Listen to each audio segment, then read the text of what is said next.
Me oleme nüüd Parmeti juures tagasi. Parmeti paneelis oli meil üks lugu siin ka, aga Parmet, mina tahan sellist asja teada, et mis on olnud teie kõige keerulisem projekt?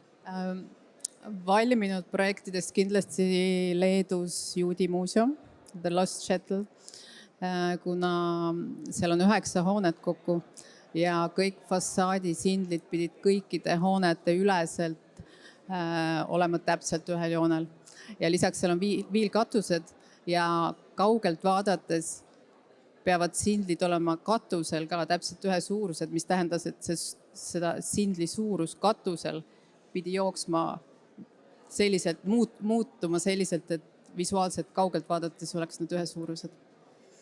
Aga käimas olevatest objektidest kindlasti Rail Baltic oma geomeetria tõttu. Hästi keeruline. See valtskatus tuleb meil Saksamaalt, Saksa süsteem ja pealiskihi siis teeme kõik ise. Ja ta on keeruline just, et alumiinium teha 3 suunda raadiuses näiteks, üks ja sama kassett, et selles mõttes väga keeruline, aga põnev.